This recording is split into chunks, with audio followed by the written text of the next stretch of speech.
Are you taking Amlodipine, Verapamil, Valsartan, or Chlorthalidone for high blood pressure? Then what you're about to hear today could be one of the most important health messages you've heard this year. Have you noticed swollen ankles, unusual fatigue, dizziness when standing up, muscle weakness, a racing heartbeat, or even unexplained trips to the bathroom at night? Many seniors assume these changes are simply part of getting older, but in some cases, they may be your body's way of reacting to your blood pressure medication. I'm Dr. Aliza Wright, and in today's video, we'll uncover the hidden side effects seniors should watch for when taking Amlodipine, Verapamil, Valsartan, or Chlorthalidone. We'll explain which symptoms deserve immediate attention, which ones are commonly overlooked, and what every senior needs to know to stay safe while managing their blood pressure. Make sure you stay until the end, because one warning sign that many seniors dismiss as harmless could actually be a signal that your body needs medical attention. Before we begin, please subscribe to our channel for clear senior health guidance that protects your heart, independence, and peace. So by the end of this video, you're going to know the 11 things seniors must understand if they take Amlodipine, Verapamil, Valsartan, or Chlorthalidone. But more importantly, you're going to understand the number one thing that makes these drugs dangerous when it's missed. And no, it's not some rare reaction buried in tiny print. It's a mistake in interpretation, a thinking mistake. The kind that causes people to sit at home believing everything is fine while their body is already sending a clear message that something needs attention. Let me start with Gloria, because her story reveals mistake number 11, and it's one I see constantly. Gloria was 72, organized, responsible, and proud of how carefully she followed doctor's orders. She took one of her blood pressure pills exactly as prescribed, same time each day, never skipped it. When her daughter asked if she knew what the medicine actually did, Gloria laughed and said, "It lowers pressure. That's all I need to know." But that answer turned out to be the beginning of the problem, because when side effects started, she had no framework for recognizing which medicine might be causing what. Mistake number 11 is taking a blood pressure medicine without understanding its personality, without knowing what kind of effects belong to that particular drug. Amlodipine is a calcium channel blocker that mainly relaxes and widens blood vessels. Verapamil is also a calcium channel blocker, but unlike Amlodipine, it can slow electrical activity in the heart. Valsartan is an ARB, which blocks a blood vessel tightening hormone system. Chlorthalidone is a diuretic, often called a water pill, and it pushes extra salt and water out through the kidneys. Those differences are not trivia. They are the map that helps you notice danger early. When Gloria developed ankle swelling, she thought it meant her heart was failing, and she panicked. But she was on Amlodipine, a medicine known to cause swelling in the ankles, feet, and lower legs in some people. That doesn't mean swelling should be ignored. It means swelling has to be interpreted correctly. If she had understood the drug's personality, she would have known this side effect belongs in the conversation with her doctor right away, not in a lonely spiral of fear at home. And that's the first lesson. A medicine you do not understand can't warn you properly. Now let's move to mistake number 10, because this one sounds harmless until you see the consequences. Harold was 76 and took his medication faithfully. But if he forgot a dose in the morning, he'd make up for it at lunch. If he forgot at lunch, he'd sometimes take it later in the evening. If he thought he might have missed one altogether, he'd occasionally take an extra tablet just to be safe. He figured a blood pressure medicine wasn't like pain medicine or antibiotics. He assumed a little variation couldn't matter very much. That assumption nearly dropped him to the floor. Mistake number 10 is getting casual with timing, doubling up or improvising after a missed dose, especially with medicines that change blood pressure, fluid balance, or heart rate. These medicines work best when the body experiences them consistently. Amlodipine is generally taken once daily around the same time. Verapamil may be once or twice daily depending on the form, and extended-release versions have to be handled exactly as directed. Valsartan is taken at regular times, often once daily for hypertension. Chlorthalidone is commonly taken in the morning, often with food. When seniors start guessing instead of following the schedule, blood pressure control becomes unpredictable. Harold's trouble came after he doubled a dose because he thought he had forgotten it, and then stood up from his chair too quickly. His vision dimmed, his legs weakened, and he barely caught himself on the table. That near fall was not bad luck. It was a predictable consequence of treating a prescription like it was flexible. The rule is simple. If you miss a dose, do what your medication instructions say, or call your pharmacist or doctor for guidance. Do not create your own correction plan. With these medicines, guessing can be just as dangerous as forgetting. Mistake number 9 is taking chlorthalidone as if the time of day doesn't matter. And I need every senior on a water pill to hear this. Martha, age 70, took her chlorthalidone with dinner because that's when she remembered most of her pills. For a while, everything seemed fine. Then she started waking 2, 3, sometimes 4 times a night to urinate. She became exhausted. One night, she stood up in the dark, turned too quickly, and slammed her shoulder into a door frame. She blamed age, nighttime vision, and maybe a little clumsiness. But the real problem was sitting in the pill organizer all along. Chlorthalidone helps lower blood pressure by making the kidneys remove extra salt and water, which is exactly why late dosing can create miserable nights and dangerous mornings. More urination can mean disturbed sleep, dehydration, weakness, and a greater fall risk when you're tired and unsteady. This medicine can also cause dizziness when you stand up and may contribute to low potassium or other fluid shifts, especially if you're sick, sweating heavily, or not drinking appropriately. That's why morning timing matters so much. A pill taken at the wrong time can turn a useful treatment into a setup for nighttime injury. But here's where Martha's story gets even more important, because the nighttime urination wasn't the only clue. She also had dry mouth, leg cramps, and a strange washed-out feeling by late afternoon. Those are the kinds of symptoms many seniors call just one of those days.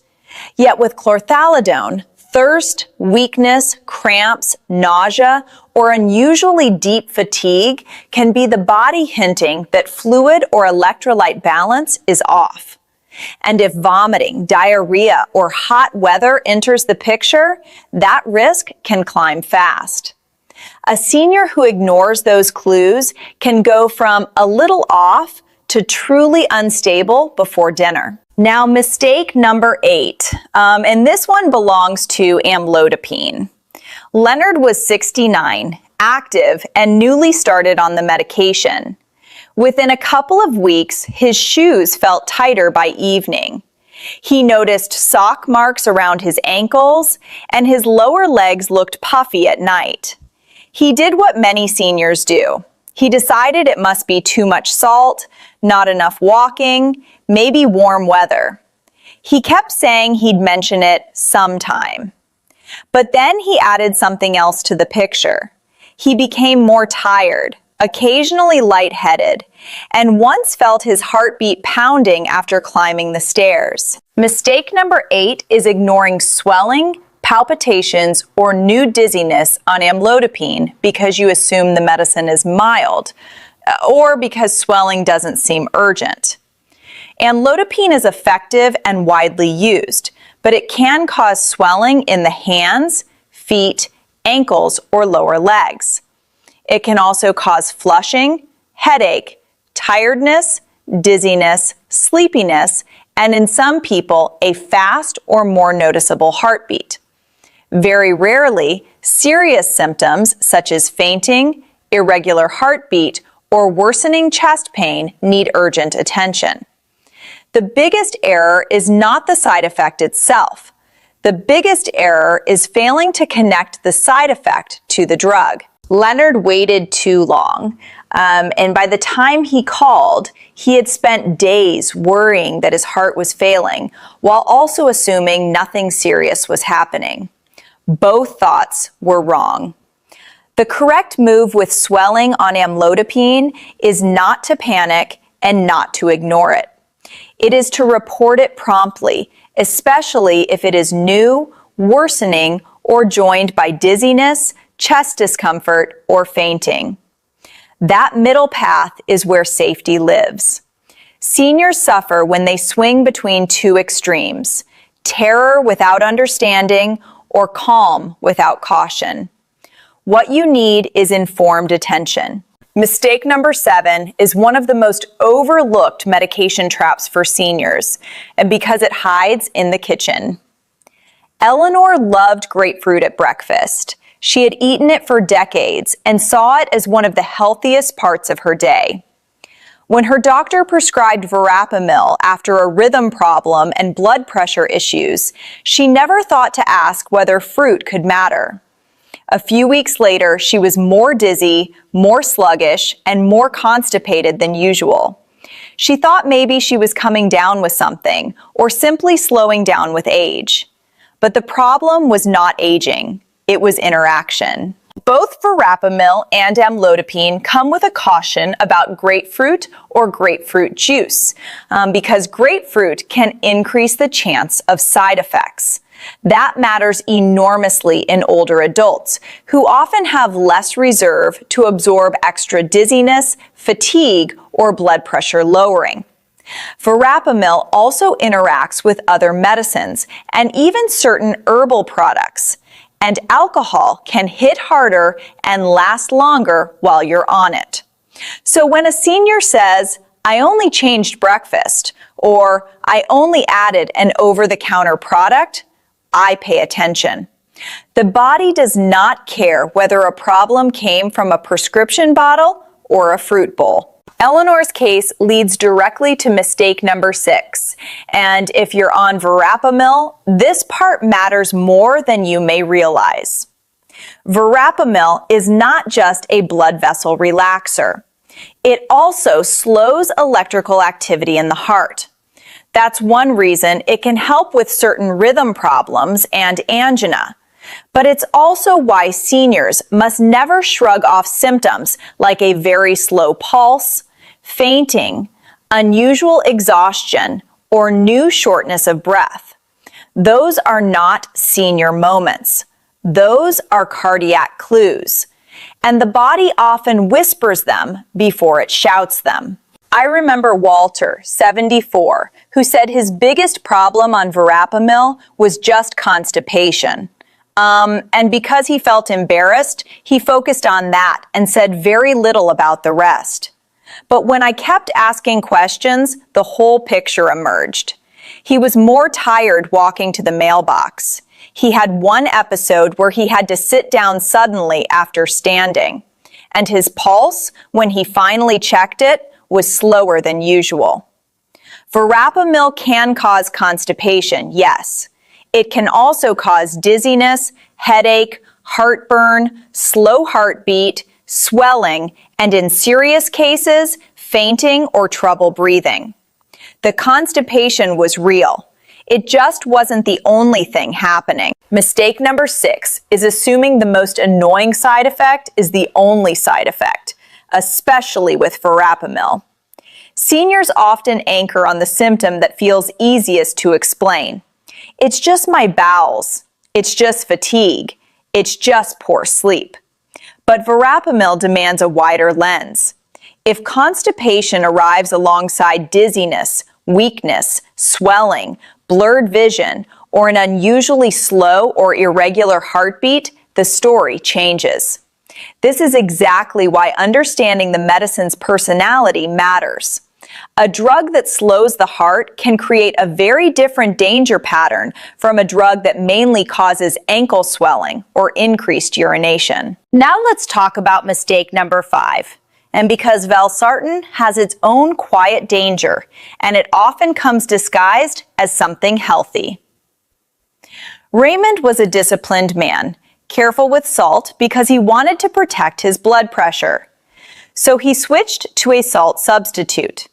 He also had arthritis and took ibuprofen on rough days without thinking much about it. He was on Valsartan, felt mostly fine, and assumed he was making smart choices. Then he became more lightheaded, less hungry, and strangely weak. He noticed he wasn't bouncing back the way he usually did after minor illness or hot weather. Mistake number 5 is forgetting that Valsartan changes how your body handles blood pressure and potassium, so the little things around it matter. Salt substitutes that contain potassium can push potassium too high. Potassium supplements can do the same. NSAID pain medicines like ibuprofen or naproxen can be a problem and deserve discussion with your doctor or pharmacist. Valsartan can also cause dizziness, especially when you first start it or when you stand up quickly. And if you become dehydrated from vomiting, diarrhea, sweating, or poor intake, the blood pressure lowering effect can become far more dramatic than expected. Raymond thought he was protecting himself with healthier salt, and that's what makes this so dangerous. Seniors often get hurt by good intentions applied without drug-specific knowledge. The rule with Valsartan is clear. Do not start potassium salt substitutes, potassium supplements, or routine NSAID use without checking first. And do not dismiss new dizziness as harmless, especially if you've been sick, haven't been drinking well, or are getting up quickly. When the pressure drops too low, the first casualty is often confidence. The second can be balance. The third can be independence after a bad fall. Mistake number 4 is treating dehydration like a minor inconvenience while taking these medicines, especially Valsartan or Chlorthalidone. This one catches seniors during stomach bugs, heat waves, long shopping trips, or even a few days of poor appetite. Naomi was 78 and usually handled herself beautifully. Then, one weekend, she had diarrhea, didn't feel like drinking much, and kept taking everything exactly as usual because she thought that's what a responsible patient should do. By Sunday evening, she was shaky, weak, and frightened to stand up. She thought she was coming down with something serious. In a way, she was. With Valsartan, severe diarrhea, vomiting, heavy sweating, or not drinking enough can make blood pressure fall and dizziness worsen. And with Chlorthalidone, the risk of dehydration and electrolyte problems grows as fluid loss increases. That doesn't mean every upset stomach becomes an emergency. It means seniors must not minimize how quickly a little sick can change the meaning of a blood pressure medicine. If you're ill, lightheaded, barely eating, barely drinking, or feeling weaker by the hour, call your doctor promptly and tell them exactly what you're taking. Precision matters here. A blood pressure pill is not specific enough when you need safe advice. Naomi's story also teaches something larger, which is that strict obedience is not the same thing as safe self-awareness. Seniors are often praised for being compliant, but good care is not blind. Good care notices context. A pill that was perfect on Tuesday can become risky on Saturday if you're dehydrated, overheated, or unable to keep fluids down. That's why these medications work best in partnership with awareness, not autopilot.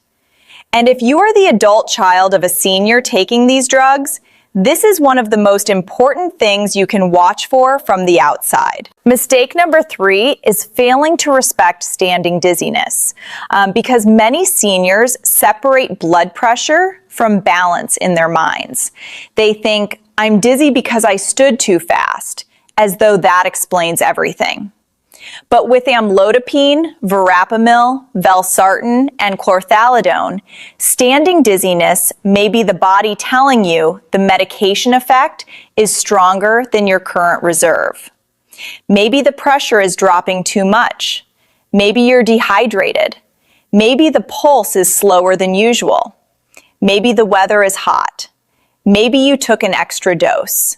Whatever the reason, dizziness when standing is not background noise. I once cared for a man named Robert who described it perfectly, though he didn't realize how revealing his words were.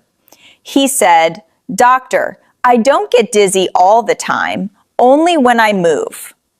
That sentence is exactly why seniors get into trouble. The moment of movement is when the body has to adapt. If medicine, dehydration, or illness has weakened that adaptation, the symptom appears during standing, walking, turning, or climbing stairs. That's why people fall in kitchens, bathrooms, and driveways. Not because they were dizzy in bed, but because they were dizzy when life required a shift. So mistake number 3 is brushing off positional dizziness without investigating the pattern and without measuring blood pressure thoughtfully. If you've had dizziness after a medication change, after illness, during hot weather, or after a missed meal, write it down. Note the time, the medicine, what you were doing, and whether you nearly fell. That information is gold. It helps your doctor separate nuisance from danger. What doesn't help is saying, "I get dizzy sometimes," because sometimes can hide a very specific pattern that is practically pointing at the answer. Now, mistake number 2, and this one causes endless confusion in otherwise intelligent people. It's adjusting medication emotionally based on one home blood pressure reading. Claire took Valsartan and Chlorthalidone. One morning, her monitor showed a higher number than usual, and she panicked. By evening, she was considering taking extra medication on her own.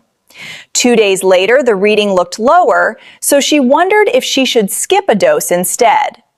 This is how people turn normal blood pressure variation into a self-created roller coaster. The monitor becomes a mood machine, and the pills become tools of improvisation. These medicines are not meant to be managed by fear, especially not reading by reading. Amlodipine, Valsartan, Verapamil, and Chlorthalidone are long-game medicines. Some work gradually, some need regular timing. Some cause symptoms that matter more than a single number. If you are getting repeated lows, repeated highs, or symptoms like faintness, chest pain, swelling, or an unusually slow heartbeat, that's different. That's information. But a single isolated reading should not push you into changing a prescription on your own. Bring patterns to your doctor, not panic. And if a reading is alarming along with serious symptoms, seek urgent help instead of experimenting. Claire's doctor eventually discovered the real issue, and it had nothing to do with needing more medication. She had been taking her chlorthalidone inconsistently, eating poorly on some mornings, and checking her pressure whenever she felt anxious. Once her routine stabilized and the symptom log became clear, the confusion disappeared. That is such an important point. Seniors often assume numbers explain symptoms, but symptoms often explain the numbers. A tired, dehydrated, overheated, anxious, or constipated body does not read the same as a rested, hydrated one. Context is everything. And now we come to mistake number 1. The most important thing every senior on these medicines must know. The greatest danger is not simply swelling, dizziness, constipation, muscle cramps, fatigue, or frequent urination. It is assuming those symptoms are just age. That is the mistake that ties all the others together. The senior on Amlodipine says, "Of course my ankles swell. I'm older." The senior on Verapamil says, "Of course I'm constipated and slower. That happens." The senior on Valsartan says, "Of course I'm dizzy. I stood too fast." The senior on Chlorthalidone says, "Of course I'm tired. I didn't sleep well." That thinking is devastating because it turns warning signs into wallpaper. Once a symptom gets labeled as ordinary aging, it can sit there for weeks while the body keeps trying to get your attention. Seniors are especially vulnerable to this because aging really does bring changes. Energy changes, balance changes, bowel habits change, swelling appears more easily. But medication side effects borrow the exact same language as aging, and that's why they're missed. The body doesn't send a label, it sends a sensation. Your job is not to diagnose it alone. Your job is to notice when something is new, worse, or different. Let me tell you about Helen, because her story brings all of this into focus, and I promise you it's the story many viewers need to hear most. Helen was 79 and fiercely independent. She took amlodipine for blood pressure and did not want to bother anyone. Over several weeks, she became more tired in the afternoons, her ankles swelled, and she felt mildly dizzy when getting up from the couch. She mentioned none of it. Why? Because she said to herself, "This is what 79 feels like." That sentence nearly stole her independence faster than the medicine ever could. One morning, Helen stood up, took a few steps, and had to grab the wall. And only then did the family realize something had been building quietly for weeks. Once the medication and symptoms were reviewed together, the picture became clear. The lesson was not medicines are bad. The lesson was signals were missed. Seniors do not need to become frightened of these drugs. They need to become fluent in them. There is a huge difference. Fear creates avoidance. Fluency creates safety. One makes people stop medication recklessly. The other helps them recognize when to call, what to report, and how to protect themselves. So let me give you the practical checklist every senior should carry in their mind, and whether you take one of these medicines or care for someone who does. If you're on amlodipine, watch for swelling in the feet, ankles, or legs, plus dizziness, tiredness, flushing, or a more noticeable heartbeat. If you're on Verapamil, pay attention to constipation, dizziness, fatigue, swelling, and especially slow heartbeat, fainting, or breathing trouble. If you're on Valsartan, be alert for dizziness, weakness during illness or dehydration, and avoid potassium salt substitutes unless your doctor says otherwise. If you're on Chlorthalidone, think dehydration, cramps, thirst, frequent urination, and weakness. Here's the second part of the checklist, and it may be even more important. Call sooner if the symptom is new, accelerating, or combined with another symptom. Swelling plus dizziness is different from swelling alone. Constipation plus slow pulse is different from constipation alone. Dizziness plus vomiting or diarrhea is different from dizziness alone. Weakness plus reduced appetite plus heat exposure is different from weakness alone. Patterns matter. Clusters matter. Timing matters. The safest seniors are not the ones who never notice anything. They're the ones who notice clearly and report precisely. And there's a third part, a one that can save a doctor enormous time and save you enormous suffering. Keep a written list of everything you take, including over-the-counter pain relievers, vitamins, herbal substitutes, and salt substitutes. Verapamil can interact with other medicines and with grapefruit. Valsartan should not be casually paired with potassium products or certain pain medicines without discussion. Chlorthalidone can be complicated by dehydration and may affect blood sugar. Amlodipine may be affected by grapefruit and by other medicines. What feels unrelated to you may be the missing piece to your doctor. I also want to speak directly to seniors who live alone, because you are often the last person to admit something is changing. If you notice your shoes fitting tighter, your pulse feeling slower, your trips to the bathroom multiplying, your balance worsening after a dose, your bowels slowing dramatically, or your body just feeling unlike itself after starting or increasing a medicine, please do not wait for certainty before you act. You do not need proof before you make a phone call. You need observation. Certainty is your doctor's job.